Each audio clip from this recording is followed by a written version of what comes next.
So this is the, I mean, you don't have to worry about this part. I'm not going to let go.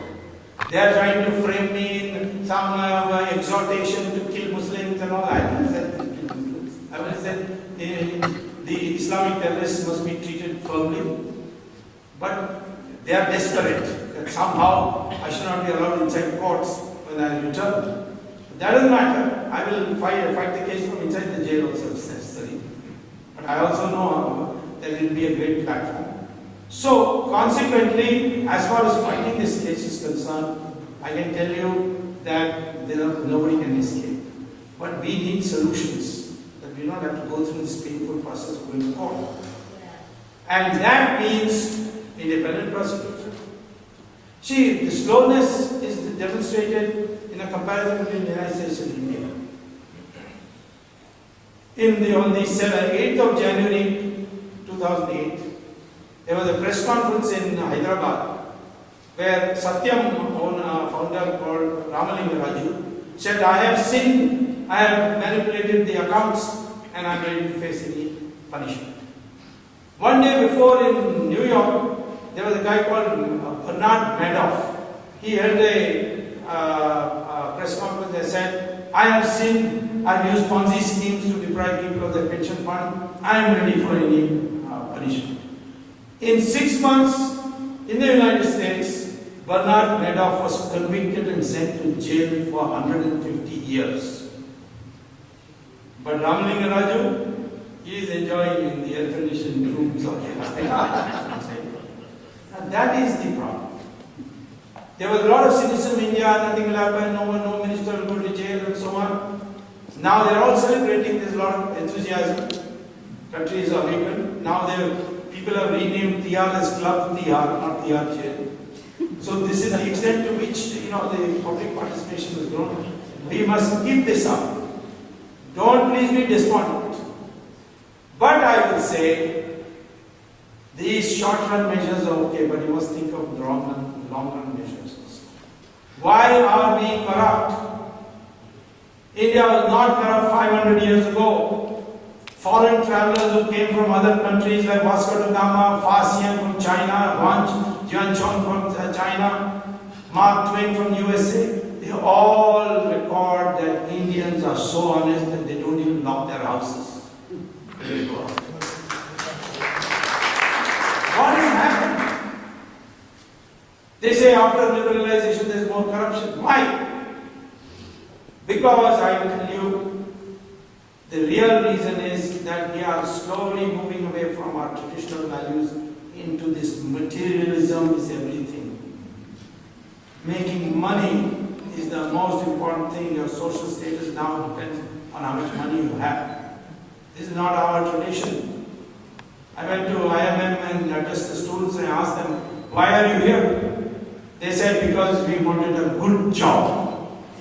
I said, you have no love for the theory of finance or the theory of marketing. You're here because you can make some money. Want a good job? So he said, yes, that's what we want. We only want a good job, otherwise our name cannot be publicized in the Hindustan Times matrimonial column. Only if I say IIM, I will get a good dowry. This is what has happened to our society. This is not our society. I remember when I came as a student here to Harvard to do a PhD, my American classmate asked me, how could you Indians have accepted Mahatma Gandhi as your leader? So I said, why? In America you will not accept him as a leader? He said, in America if he comes, we'll put him in jail for indecent exposure. Because he was just wearing a piece of cloth. What is Ramdev wearing a piece of cloth? You have to think, why is it that we all follow these people who are not even properly dressed? Look at the Pope, how well dressed he is. Look at Obama, how well dressed he is. Look at the Ayatollah of Iran, how well dressed they are.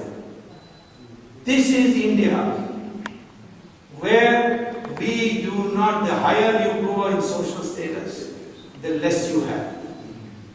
That was the value on which the whole society was structured.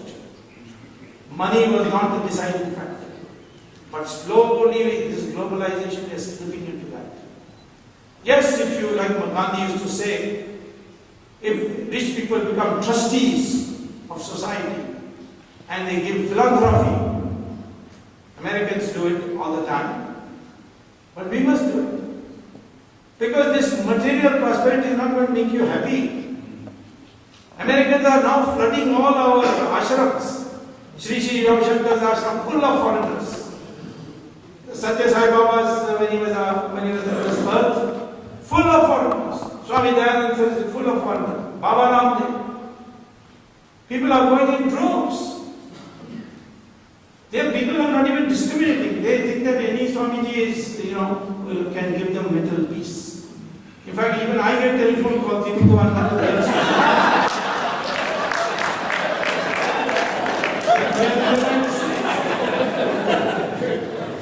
recently, this most rich actress, what's her name? Julia Roberts. She went to India and became a Hindu. Stephen Jobs of Apple went to Varanasi, became a Hindu. I'm told Brad Pitt and Jolie, they are also going to become Hindus soon. These people are becoming Hindus and we are becoming Americans. That is the problem. Let us understand that Sanatana Dharma taught us that there must be a balance between spiritual values and material prosperity. Living simply does not mean that you are infantic. And that's why if you are ready to be revered and spiritual, you give up everything. You have minimum clothing. So that is making you happy because the proof is the American. He is proving to you that if you want mental peace, you have to learn Gita, you have to do yoga, you have to go to an ashram, and it's increasing the happiness in large numbers. So I would say that let us go, I'm not saying go back to the old ways. I want a renaissance. Let us understand these foundations of our society, which made us the most honest people in the world 500 years ago. That foundation is Sanatana Dharma. And that means values. I'm not in a religion. Values that, yes, acquiring wealth is not bad. But you must also look after others in society. You must engage in philanthropy. And you must not give social status to anybody just because he has money. And that's how the Varna system originally was created. Unfortunately, it is degenerated because it got connected to birth. Originally, when it was created, Rishi Bhrigu said there are 4 sources of power: knowledge, weapons, wealth, land. They should be decentralized. They should not be in one hand, not more than one. So if you have knowledge, you will not have weapons, you will not have wealth, you will not have land. If you have weapons, you cannot make policy. You have to ask those who have knowledge and defer to them. Give them status, invite them to the palace, fall at their feet, clean their feet. This is the kind of structure we were there. We had worked out. It was not with birth. Because if it was birth, then Veda Vyasa, who wrote the Mahabharata, his mother was fisherwoman. Valmiki, who wrote the Ramayana, he was born in a Dalit family. And then Vishwamitra, who was Rishi of Rishis, he was born in a Kshatriya family. Kalidasa, the greatest poet we produced, he was a hunter. Ravan was a Brahmin. But he broke the law. And a Kshatriya went and killed him, Rama. So Brahmins didn't say, oh my God, this man has killed one of our Brahmins and didn't turn against Rama. This is what these fools of the Dravidian movement in Tamil Nadu didn't understand. They were celebrating Ramayana. Now, of course, you see, Gandhi doesn't talk about Rama anymore. He only abuses Rama. But one day he said, Swami says in the Supreme Court, that Rama built Ram Setu. Is Rama an engineer? Which engineering college he got a degree? Next day he fell ill. He was admitted to Ramchandra Medical Hospital.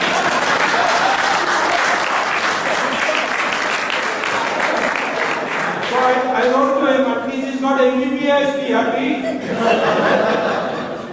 So anyway, I'm saying that this Varna Vyavastha is now useless. You can't reform it. So let us at least become one in accepting these values. Our DNA says we are all the same. Whether we are Hindus, Muslims, Christians, scheduled castes, Brahmins, all DNA is the same. Skin color has got nothing to do with race. It has got with pigmentation of the skin. It is in its response to the sun rays. If you take out the pigmentation, your color will change. That's what Michael Jackson did. He took out his pigmentation and became a white man. So, but DNA is this way to know your race. And all Indians are the same race, irrespective of caste and religion. And therefore, let us become one in that sense that we accept these values. Even Muslims and Christians. Their DNA shows that they are descendants of Hindus. They should probably accept that. And then we'll all become one family, Hindustani family, you see. That is precisely the way we can have a long-run solution when we make money but we won't care for money. That is the long-run solution to the country. It is coming because I can see a wave in our country. The whole world is going to tell you that your value system is much better.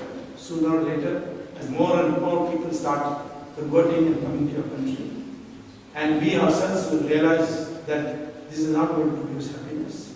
So, corruption can be solved, that's not a problem. If you want to get all this wealth back, it's very easy. All the government has to do is to declare all Indian accounts in every secret bank of the world is now Indian property, Government of India property, and those who can prove that their accounts have been legitimately created, legitimately deposited, their accounts will be returned.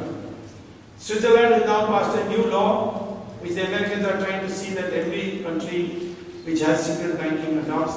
It's called restitution of property of politically exposed persons. Just passed 2 months ago.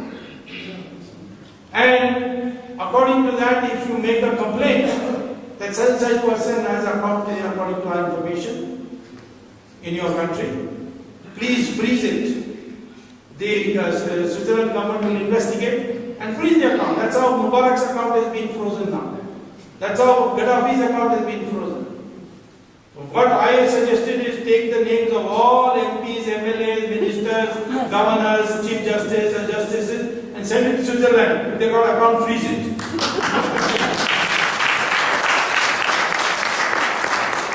So these are not the issues. The fundamental issue is this mentality.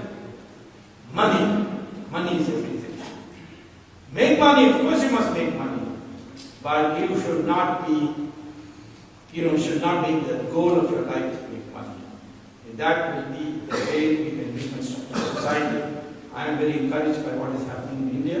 We are bound to come out of the depths to which we had sunk.